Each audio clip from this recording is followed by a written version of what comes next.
Okay. Right on. Take care, Sauerkraut. All right, how are you doing there, man? Good, man. How are you? I think, yeah, we're waiting on one more, but we can say our hellos. Oh, are we? Yeah, yeah, I believe so. Okay. Yeah. If we're waiting on one more, is he gonna join your studio? Are we able to add him, or will we need Oh, Sauerkraut is for it? that? Because he's our tech guy. Oh, is he? Oh, well, we got a Yeah. link So to just click on, so he may okay, cool. All right, just I'll join in, I message if guess. something goes wrong. I hope so. Yeah, If not, then it's just me and you. that's all right. we're Yeah, we're professionals. it's totally going perfectly fine. All right, man. So how you doing today? Yeah, yeah, it's good. First thing in the morning down here in Australia at the moment.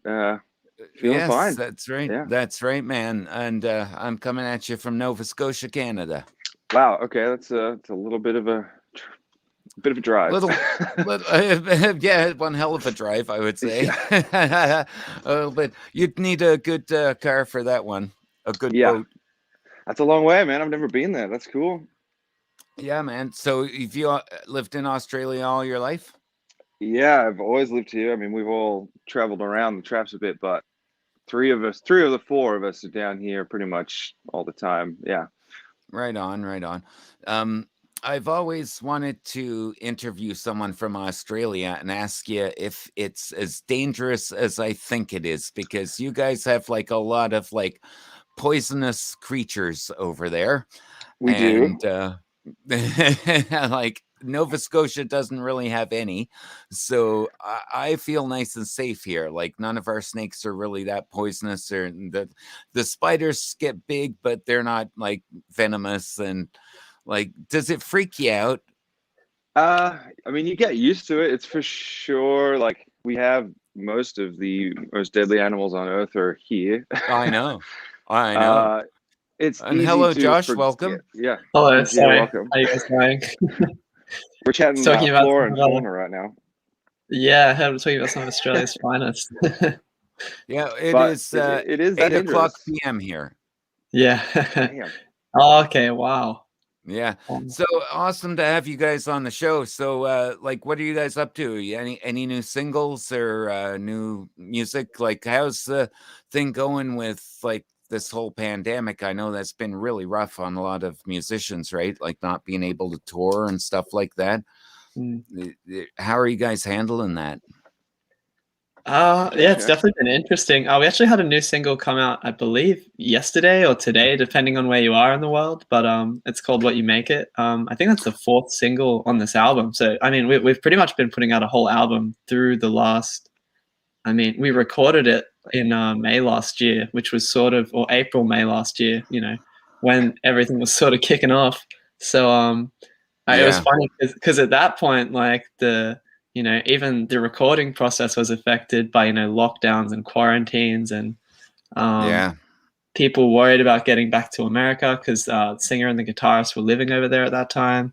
Oh, that would Singers, suck. yeah, yeah, the singer's in America right now. Guitarist has moved back here, so it's kind of affected where we're living, where we're moving around, Yeah, recording I process. know. Same Yeah, with us, man. We're all yeah, like we've been working from home studios and mm. trying to keep the music going as best we can. But Yeah, man, this has been rough on everybody in the music industry, I think. yeah. A lot of people in the Australian music industry have been pretty vocal about the lack of assistance or government planning and help and getting music happening. It's funny because everyone listens to music and everyone cares about it, but it's always so hard to get people to support the arts. At least in Australia. Is Um, it really? It's yeah. for me it's always been part of my life. Like there was Mm, a point when I was very, very young when I knew that music was going to be a huge part of my life mm, forever. And once I had the bug, man, I was hooked and I've been a mm. guitarist for like a long time and now I'm a DJ. And is there a point in either of your lives when you got that little twitch, that little flick that was like, yes, this is what I'm doing. Scotty? Oh, so many times. Yeah, I've had that like Yeah. several times over, and each time has led to something else sort of Yeah. happening. But yeah, like same thing. I remember as a tiny child, I was in love with music, but I went to my first ever like experience where I was overwhelmed and I knew I had to be involved was an MXPX concert when I was like Okay. 11 years old, maybe 12. Wow.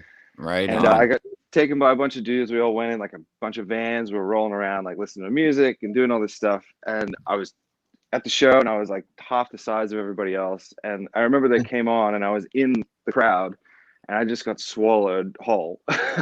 I couldn't Nice. breathe. I couldn't see. I couldn't do anything. I was completely at the mercy of this concert. And that was like, I remember that night, I was just like, this is something. This is like what I want to do. This is where I want to So be. it wasn't like frightening for you. It was like, oh yeah, this is it. I'm here I now. I'm mean, home. it was both. It was frightening and like Yeah. exciting at the same time. And I survived, and it was clearly enough for me Yeah. to keep going back. Well, and here you are being interviewed, so you must have done something right. I like to think so. Yeah. Yep, man, that's awesome. So, yeah, this whole thing with the music. Oh, wait, I had a couple of questions written down that I wanted to ask. Just a second here. Oh, that's right. When you are sitting around listening to music, like just on your own spare time, right? Do you, because like I'm kind of old school, and so I got like you might actually you can see it just slightly over there in the corner, my reel-to-reel tape recorder. Got Yeah. a turntable.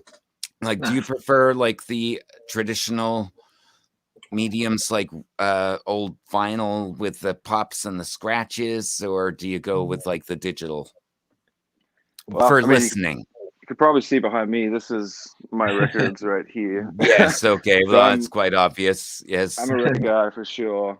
Yeah. All Definitely right. physical Awesome. media. Yeah. Yeah, There's Scotty. something. Oh, sorry. Go ahead. No, I was just gonna say, Scotty works in a record shop, so he's kind of got pick of the crop. You know, he gets all the cool ones as they come in, so that's why his collection's very impressive. He's got some really cool stuff. Nice. Nice. Do you have any ones that are like really rare that Oh are yeah, your favorites? Yeah, I bet. yeah, lots. I got some really cool like radio promo, Social Distortion albums, and like I don't know, some original punk rock records that sell for stupid amounts of money, Nice. like Descendants and Yeah. Bad Brains, Yeah. stuff like that. Yeah. My collection was all bought when I was a child, and you can probably tell how old I might be. I'm not going to say how old I am, but you can probly see by my The years face. just stop. This is stuff in like 95 or something. Just Yeah, right. So, what are your plans for the future, guys? Are you going to be going on tours or anything, or is Australia all locked down, or like what's any idea? It's pretty kind of rough. up in the air.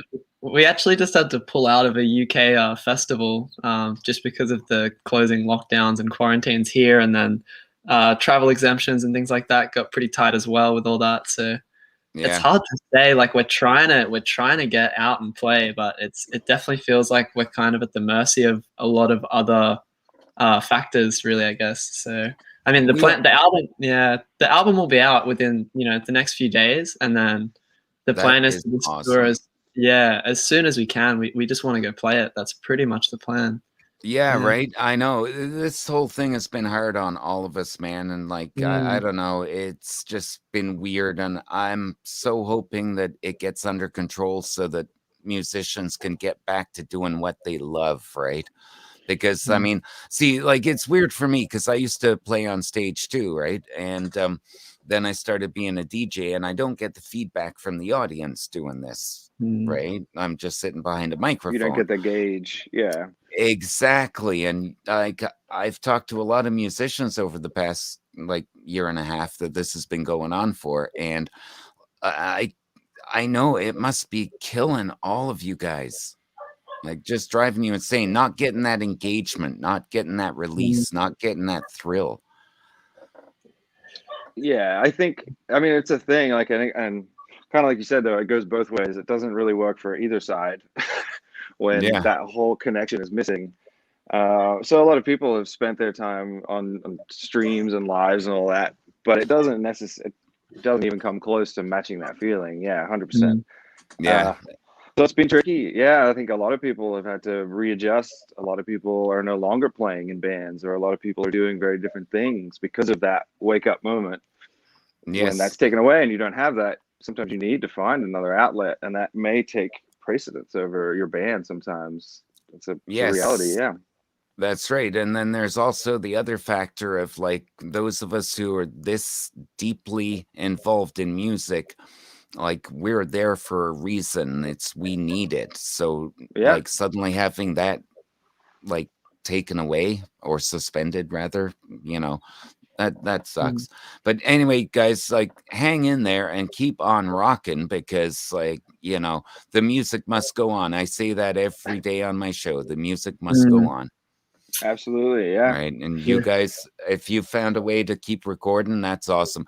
One thing I found interesting over the last year and a half is seeing how bands have evolved into how to still put an album together without being able to get together. Have you guys been doing any of that, like recording, like online, like I mean, a getting little together bit. from distance? Yeah, we've done a little bit of that. Yeah. Even going into the album, I think we kind of had to do a little bit of that, just with the singer living in LA, and then the rest of us, the other three of us, are in Sydney. So, you kind of have this, demos and ideas going back and forth a little bit.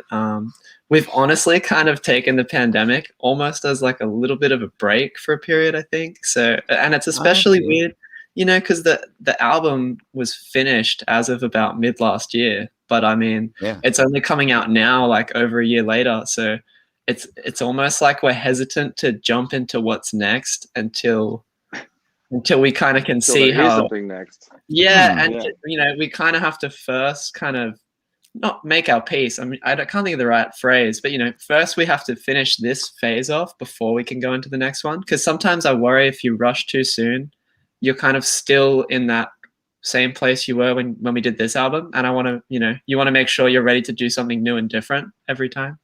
So it's a weird, it's kind of elongated all the process in so many ways, Yeah. So is it like the reason you're hesitant on?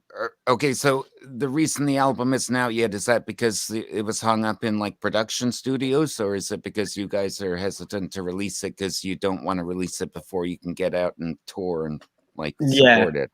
Pretty much exactly the touring, like for all of us, the live music, like writing music is amazing. It's all a process. And I think that you enjoy every part of that process as you're going through it. But, I think a huge payoff at the end is that you get to go play it to people in a room.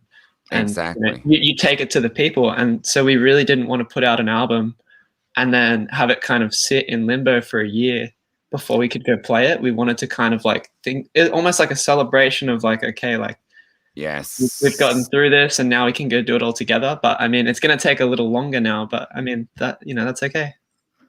That is okay. And man, I totally respect that, like wanting to hold off a little bit until you can get out there and tour and support and promote, because like I say, I used to be a stage musician too. And like, I wouldn't want to release an album without being able to go tour.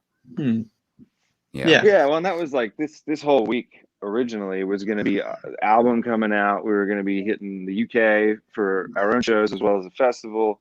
It was all these things that were finally kind of culminating, but we couldn't get there. Basically, it just couldn't do it. So we decided like we still got to put these songs out. Like we do have them and they're done, and it's time. We just got to put it out there and like hope that the people listen, and we have to wait for that little bit of connection to see them and to hear them, how they react on the songs. And it just it just takes a little longer now. We just got to find our new path. Well, that's right. And we're all adjusting to this. And hey, that's why people like me and Sauerkraut are here, to support people like you and make sure that the music gets out there so that the fans can listen to it, because the music makes the world go round, man. It really does. I wholeheartedly agree. Yeah. Yeah. So what else was I going to ask? When you are writing, do you find, that's right, Josh, you had mentioned this, that the music like sort of comes to you when you're in the writing process. Do you find that it's more that you're all sitting around at a jam session and something like one of the musicians just gets bored and just starts playing a riff and something comes to you? like spontaneously, like or is it like purposely written? Because in my old band, it was always just somebody would just start playing a riff and we'd just all start jamming, and that was Yeah. the way that would go. Yeah, I think I that's mean, always there's definitely a lot of that. Yeah. Yeah. Yeah.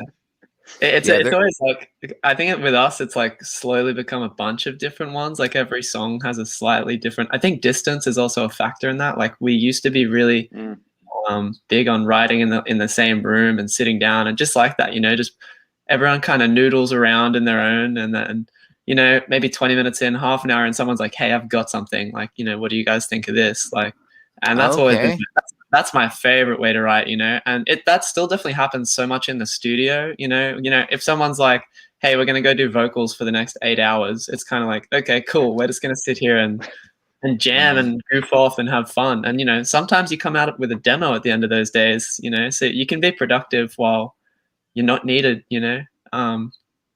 But I mean, oh, absolutely, yeah. And I find that, like, when I was in bands, that I would feed so much off the other band members. Yeah, you know, like someone, like, you know, it's weird. You get an idea, then it is. That's right. That's a great way to describe it. Thank you.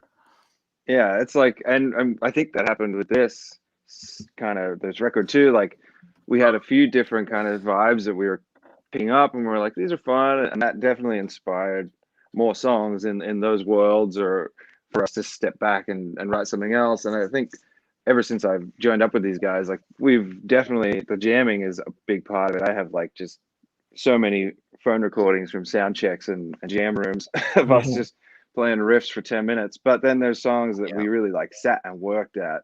Like, you know, some songs you really do have to work at. They don't just come to you magically all the time. Sometimes they do. But yeah, other ones you got to sit there for the minute you walk into that studio, you're all day like just working and working.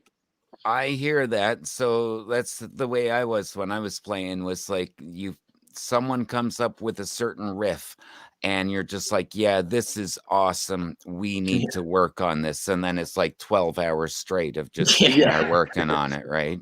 Yeah, so guys works, like that. Yeah, I think that's probably my favorite process too. I just think it's like, so much of it's based off a feeling instead of a thinking sort of perspective. Whereas when you're the ones that you are working really hard on, I mean, you need both, I think. But like, I just think in that moment where it feels organic and like it's just driven out of a pure sort of like energy of a room, you know, with multiple people coming together and getting behind it. I think that's where you get some magic. That is the magic. That's right. Yeah. So you guys feel it too, right? When that magic hits, and you're just like, yeah, we got to run with this. Like, that's better than sex, man. yeah. Well, I don't know. We'll leave that up to the listeners to decide on that one. No, man, I really dig that style, man, of just like keeping it organic, keeping it flowing, like basically, for me, it was always, I let the music write itself. Yeah, it's kind of that. It's a mixture of what you've learned and what you know how to do, as well as just letting it kind of pass through you like a conduit sort of situation. That's how I see it too. Yeah, absolutely. And I wanted to ask you guys, like, with your musical style, do you try and go like complex, or do you like to keep it as simple as possible? And the examples I want to use here are, for example, Radiohead, I think, are one of the most technical bands I've ever heard. And then you got Weezer, who are one of the least technical bands, but they both sound awesome. Right? It's two completely different styles. Which way do you guys lean more towards, or is it like a combination of both? I think I kind of find it in the middle. Yeah.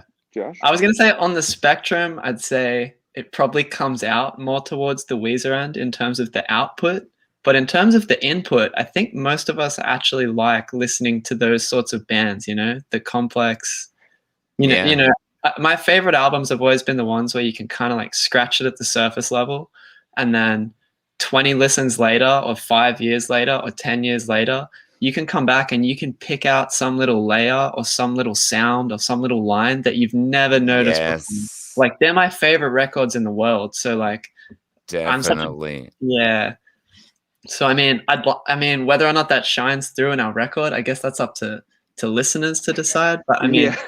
like, Well, we'll let you know when we're playing yeah, it. yeah, There you yeah, go. yeah. So yeah, maybe somewhere in the middle, like Scott said. I don't know, but you know, we're definitely not Tool. No. Yeah. I think, Man, I oh mean, man. there was definitely times in this studio where like we purposely made it. The quote we used was "make it shit," but that was on purpose. You know, it's a choice to make something sound overbearing or overwhelming. But I think that, yeah, it's kind of like Joe said. Like, it probably sounds a little more to the Weezer side, but if you really sat there and like really took your time, like that we all took time to put little bells and whistles in this thing, and I think there's a lot of fun things that are in the background that even I forget about. Yeah. Yeah, it's amazing what you can do when you sit down in the studio, eh? Like, and just like start adding things and adding tracks and overlaying and overdubbing. It can get very stuff. easy It's to add too phenomenal many. what you can do. Yeah, you can easily get too many. Yeah, definitely. Yeah, sometimes it's hard to know when it's finished, or you know, sometimes you got to take things back a little as well. It's such a hard thing to gauge. Actually, that's an interesting point, that it's hard to know when it's finished. I hadn't ever thought of it that way. Right? How do you know when it's finished? You just like give up, you're just exhausted and just wrecked and just like, that's it, I'm out of here. Studio time is done. I think sometimes it's a heated discussion as well of just like, it needs this versus it doesn't need this. Yeah, I mean, like, I think like it's good. I think like a bit of healthy like debate. I guess I would call it debate. You don't want, you know, full blown argument, but I think debate, it just shows that everyone, you know, has a horse in the race. Everyone cares. Like, everyone at the end of the day, everyone wants what's best, and then it gives you a chance to discuss those perspectives. And then, you know, sometimes you'll realize, you know, this person makes a really good point. Maybe I'm wrong. And then, you know, maybe sometimes it's the other way. Maybe sometimes you both walk away feeling like you were right. But, you know, we kind of go for a democratic approach where it's like, if, you know, if it's 3-1 or if it's 4-1 with the producer, like, the 4 people are probably going to get their way. I mean, it's not always that simple, but, you know, we just try to be fair, I guess, you know. Yeah, that's an honest policy, and I respect that. Now, do you find that sometimes when you're on the side of like, no, I want to do this, and someone suggests something else, and then you find like, oh, actually, that is a good idea. And while you're in the studio, are you able to like just embrace that and run with it, or do you find it gets like tense in there? Because studio time can be pretty tense for some people. Yeah, like, I think some people, for sure. My rule is always, if you can beat it, go for it. If it doesn't beat it, sorry, it's not making it. Like, right on. I try and keep it very unemotional, very simple, and just, if you can beat it and I feel it, it's in. If you can't beat it, and everyone can have a go, like, that's kind of the rule. If you feel like you got something, go for it. But if it ain't there, it ain't there. Like, let's not get emotional about it. Like, usually, you know, like you said before, when you're jamming, like, sometimes you just know when you have that moment. But also, with that said, I mean, like, music is highly emotional. Yeah. So it's pretty hard to keep emotion out of the studio, right? Yeah. I think it's a balance. I mean, the emotion of the person it's coming from or anything like that. I'm talking about pure emotion, really. If you can beat it and I can feel that, conversation over, basically.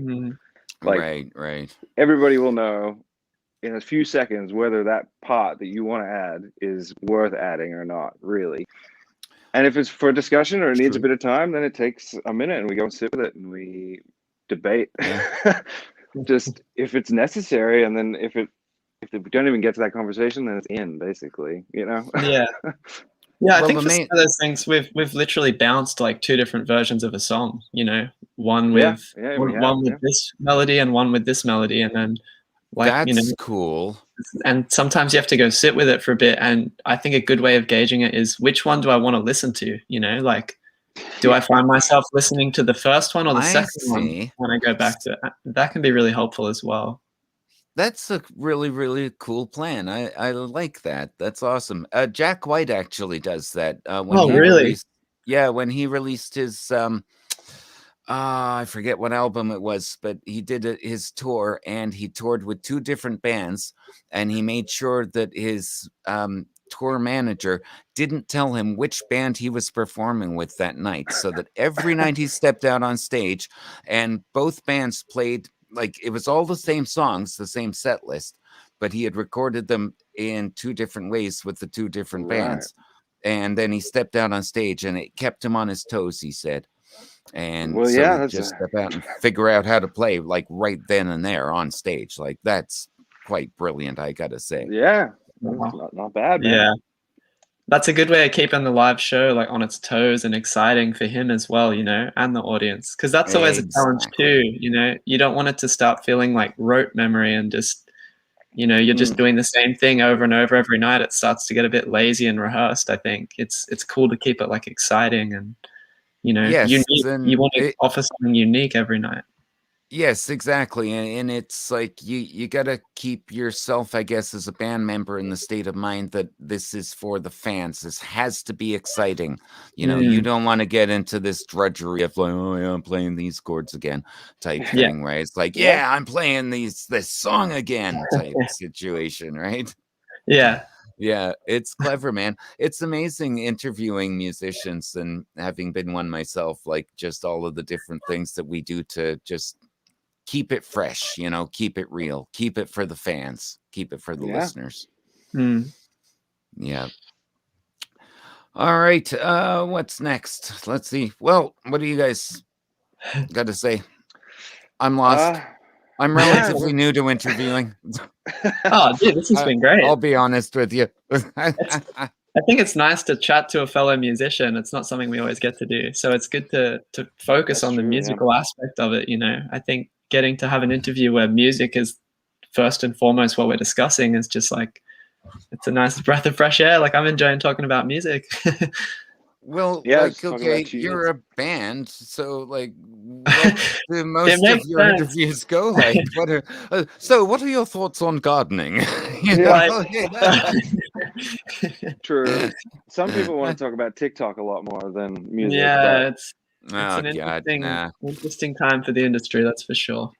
Yeah, man. I don't know what's going on. All I know is we're gonna keep playing the music and keep people rocking. And as long as you guys keep making the music to keep people rocking, then everybody's gonna be happier for it.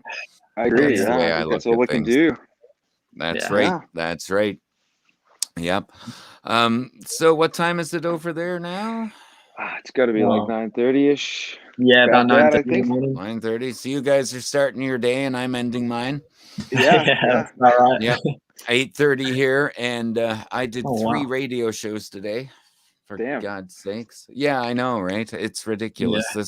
This got far bigger than I thought it was going to. I realized at some point that it's like, wait a originally I just wanted to play music for people, and then I realized this isn't in my control anymore. This is about the listeners. It's about the like, beast, man. The beast takes off. That's I right. think. Yeah, exactly. Have you guys noticed that with your music too? Yeah, there's a kind of an essence of hand it out and see what happens. And Yeah, Yeah. exactly. Yeah, and see what happens. And well, hey, like, you gotta keep on rocking. The music does make the world go round. I gotta tell you, like, music has definitely changed my life in so many ways. And I hope you guys keep putting out music that'll help people who were younger, you know, change their lives in better ways. yeah, You know, yeah, that's you kind of that why we got into it. I assume I've yeah. found a parent in music, and I hope other people find the same. Yep. And also I found when I was playing that it was important to play for myself and never to write songs deliberately for other people for a purpose, but just to play for my own pleasure. Because when it came from my heart, it was always good. Do you guys find that? Yeah, Like, I think when there's a certain honesty about your playing that it translates, you know. I think people are quite attuned to picking up something that is fake or, you know, perhaps a little bit marketed, or Less just genuine. a little bit less honest, and I think it's not even something that's conscious. I just think that people as listeners are quite skeptical, and they'll just hear when it's like a true, honest thing that you're putting out. I think that it just comes across like. I absolutely understand what you're talking about, and that goes back to what we were saying about emotion in music. Like, you can feel it as the listener. If it's something that's been deliberately designed based on like a certain chord pattern that's a generic, like studied musical teaching chord pattern, and you write a song with that, then it'll be noticed. If you're sitting around the jam room jamming one day and you write something cool and you feel it, people are going to know that it came from your heart, for sure. Yeah, absolutely. Yeah. And music should come from the heart. I agree. Yeah. All right, guys. Well, we are at the half-hour mark, so I got to wrap this up probably. So, hey, man, it has been an awesome pleasure talking to you both. And, hey, keep on rocking. Hopefully this whole thing gets over soon. Yeah, the whole thing, the unnamed thing that we won't talk about. You know what I'm talking about, right? Yeah, we try and keep things light and airy here and happy to things. But yeah, man, music is still going on, and that is awesome. And I'm so happy to be interviewing you guys. And thank you for keeping the rock and roll going. It is awesome. Thank you so much for your time. Lee. Much appreciated. Yeah. All right, you guys take care, and hey, hit us up when you get that new music out there. Any new music, you'll get airplay over Nova here Scotia in Canada. Hell yeah, and Ontario and BC, all over the place, all of Canada. I love Canada. Thank you, man. Very much. Enjoy your day. Enjoy your night. You guys, See you later. I'm still not used to the camera. There we go. All right. All right. Take care, guys. Have a great morning. Thank you very much. Man.